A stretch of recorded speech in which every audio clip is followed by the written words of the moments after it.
Hey guys, welcome to Black Angus Review. Hail Caesar and hail Doug TenNapel. This guy put out a great product. I've only gotten one other Comicsgate production. That was Richard C. Myers' Jawbreakers. I always want to say Iron Sights because that's like the more famous name from his work. But yeah, I got this and I opened it up this way. So I'm showing you. This is the back of the book, and I was like, "What the hell is this? Did my kid buy something on Amazon? I wasn't looking." And then I can't really understand what the symbol is on the back. And then I flip it over, and boom, Bigfoot build shot of the Mothman, Doug TenNapel. And yeah, I got it in the light so you can see the shine to this lettering, just like the trim. And I saw this, and yeah, so I had some insight from his Victory Lap live stream. He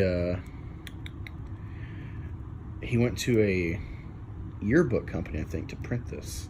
Yeah, and this symbol, I don't know if like fans of Doug know if there's like a backstory to this, but this is a character in the book. We'll get into that later.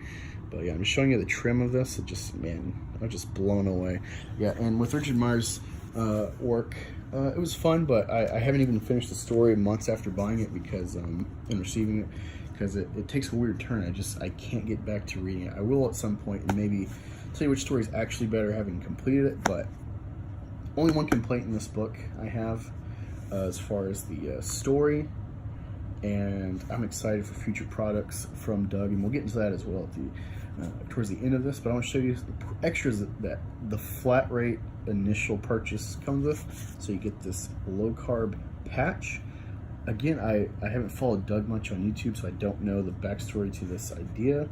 But you get like a 3/4 profile. I think it's 3/4 of Bigfoot Bill. He's got a nice smile. He's got some character. He's got two different kind of eye presentations depending which angle he's at. I think it's always this side though that shows the iris around the pupil. But yeah, it's got some character and it's got that earthworm Jim feel like Doug's known for. One moment, and let's see. You also get this trading card set. This is Series 1. It's a really nice wrapper, and it's got this image on the back as well. Bigfoot Bill, Shadow, the Mothman. And of course you open it up and you get 3 cards. Alright, so you get this and Mothman, so you get hero and villain of the story. And this is the title, or the cover image, with a thank you from Doug, and then Mothman and Bigfoot Bill come with profiles and stuff, and some good info, interesting stuff. And when I open this up in a moment, you'll see the additional thing that came as well, which is a bookmark by Nurkish. Given the state of Nurkish and EVS, and there's some fallout still, I don't know if there's a backstory to that being oh, we did that too early, now he's out of Comicsgate, or I don't know the state of that relationship, if it's still in existence. But yeah, it's funny to see something from Nurkish. I didn't know he was involved at all with Doug. But yeah, let's get into this book. All right, so we got some images of panels from the story and Doug's signature here for everyone. And this is, again, this package I got is the initial $25 tier. Right, so you're getting a bang for your buck. And yeah, Doug's leaving it on the table. From what I understand, only this patch was possibly made outside of America. He spent more money than he needed to keep jobs in production in America. All right, so you got this. And another interior page to start off with. Get the credits. So from Doug. Alright, and this is what sold me, Doug, if you're watching. This is what sold me. I saw you on that live stream where EVS was trying to push it to 200,000, and you made him cry, saying that the book was dedicated to him. And I was like, you know what? If Caesar is crying at that, there must be something to Doug. And I was like, you know what? Let's just pull the trigger. Let's fund him some more. All right, so it's really cool. Oh yeah, here is the Nurkish bookmark. Terrible bookmark by Nurkish. It looks more like a dog man than a Bigfoot, but yeah. And here's, of course, the cover page artwork. All right, so starts out. This is Los Angeles, and this down here is the crypto zone. What is the crypto zone? So that's kind of the start. Just right off the bat. And what's cool about this is, it's got like this cool underglow of LA and stuff, and like the zip zoom of the highway and the lighting. It's got this cool feel. It kind of feels hellish, and yeah, right from the get-go, this feels alive. This isn't my style of art that I look for, but Doug's character sold me to buy, and I see the character in his artwork, even though it's not a preference of mine. So yeah, I'm really liking that. Alright, so then you get more, and you see like this building's kind of odd shaped and stuff. And I feel this Jersey Devil is a nod to EVS, especially with Pi. But also, I think this jackalope might be Richard Meyer. Jackalope's like a Southwest thing.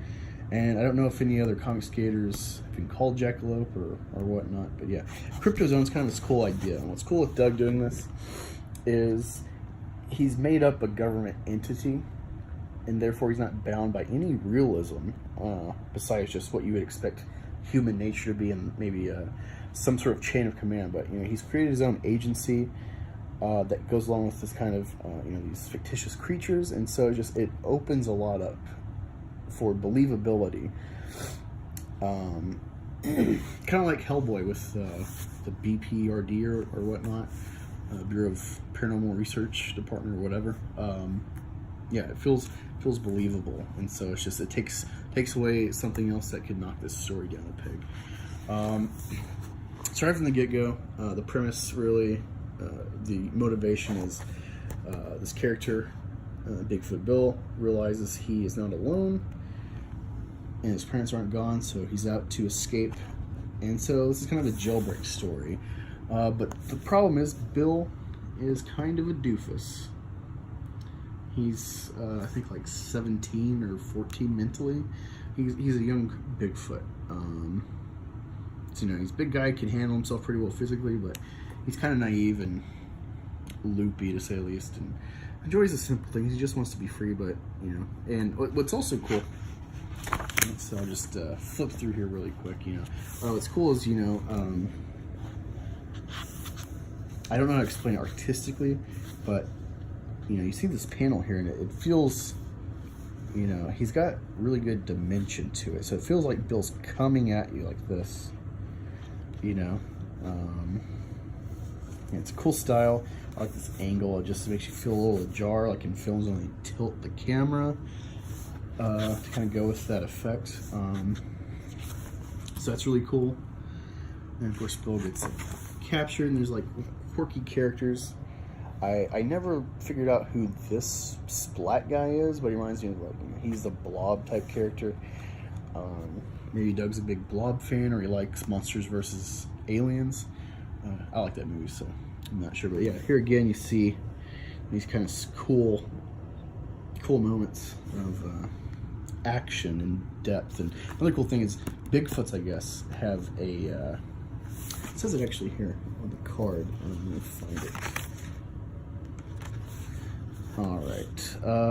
Captured and brought to the Cryptozone in 2003, Bigfoot Bill stole the finger of Poseidon to gain control of the Kraken. Bigfoot Bill's personality is immature, naive, optimistic. He is driven to find his family. Special abilities, there we go. He's got a tribal gauntlet, limited power over plant life. So yeah, the older, I don't know if this is how it's going to go, but the older Bill gets, I want to see him have more control. And given that Poseidon is a character in here, I want to see a duel of kind of like Magic together. I want to see a duel of plant versus water.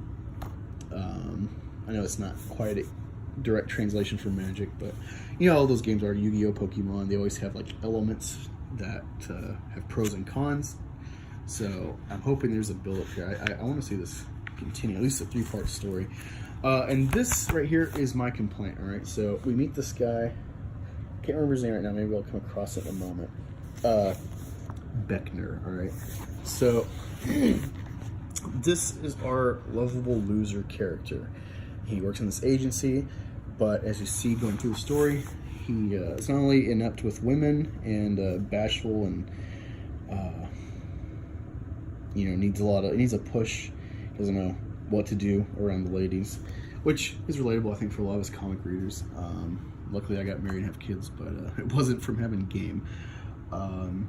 So that's relatable, but for this to be his introduction, maybe show him as like, hey, here's a guy who's trying to do the right thing. He's a good guy. I don't know where the story's going to go, so I can't really give that much insight to Doug for what I want to see. But I really feel that you introduced him and his character too hastily, as far as like you kind of showed him with his emotion on his sleeve from the start. And I think you should have held it back, so then we wouldn't expect him to be, part of the plot to go forward. So that's really what I'm going to show you. Sorry, I'm not like giving the best angles. I'm a bit shaky. I don't really do videos like this a lot. I like to just do still pictures for this reason. But let's go forward yet. So eventually, Beckner is told, given the behavior of Bigfoot Bill, to put this kind of like Men in Black type of device on his head to scramble his brain, and that becomes something that they have to play on, which is a little funny. And what's really cool here too is I'm a vet, and I've gone to the VA for needing to go, and I've been in a facility. It's sort of like prison. In the sense, like it's an institution, so you can't leave until you're cleared, to say the least. And they kind of have that here. They have this big rec room, and they're like, "Hey, no non-cryptos. Get the hell out of here, human." Especially I assume the Caesar reference. Don't know who this would be a reference to. You got them hanging out in this rec room, and this is what I'm talking about. There's this Pants character that they don't want playing. He's a noob. He is the Fresno Nightcrawler. I don't know if this is a jab at California politically, or if there's someone in California that is just like, hey, screw this guy, or if it's a joke at a California-based Comicsgate, or what. If you longer-term Comicsgate fans know, let me know. But no, it's funny because like, go away, and he's like, fine. And he runs away. There he is. And so again, you get the pants here on the side. And so if anyone knows if that's like some reference to something, or if there's an actual Fresno Nightcrawler or something, let me know. And then he kind of figures out something to escape.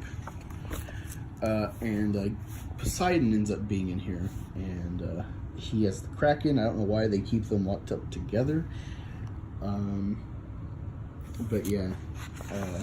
He sends Bill to get his finger bone. I guess that's like where his power is stored, and of course he needs water as well. So I guess they keep him contained from water, and that's really the gist of the story as far as setting up everything. And then you get to the Mothman, who is a main villain of the story. Let me go back a bit really quick. Try to find a good picture of said Mothman. But I was so impressed with not only that, but let me give you like a depth. Try to get the right angle here. This is my hand, my forearm. It's almost from my pinky to about 2 or 3 inches from my elbow. You can see. This is a very wide book. It's a large book, so I'm assuming this might have cost more in shipping as well than if you did a normal softback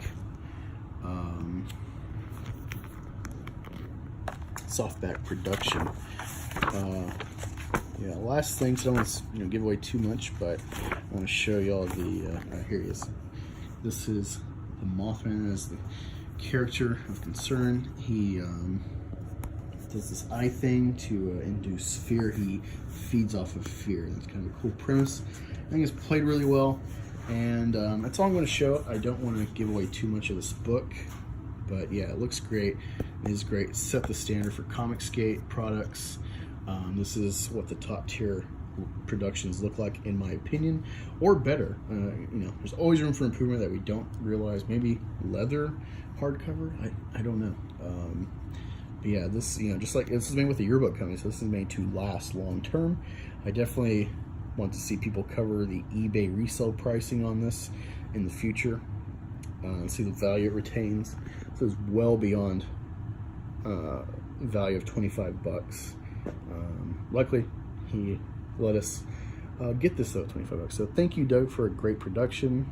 Again, I personally don't like how he handled Beckner's introduction, especially how I assume he'll be in the story long term. Everything else though, great job, great color. You know, your character and your art and stuff really sold me on a style of art I am not particularly normally prone to getting or looking into. So yeah, just can't say enough. I'm sold. Shut up and take my money, Doug. Shut up and take my money. You got a lifelong fan, barring something real, you know, not what's gotten you into Comicsgate with the SJWs chasing you off for reasonable religious beliefs or whatnot.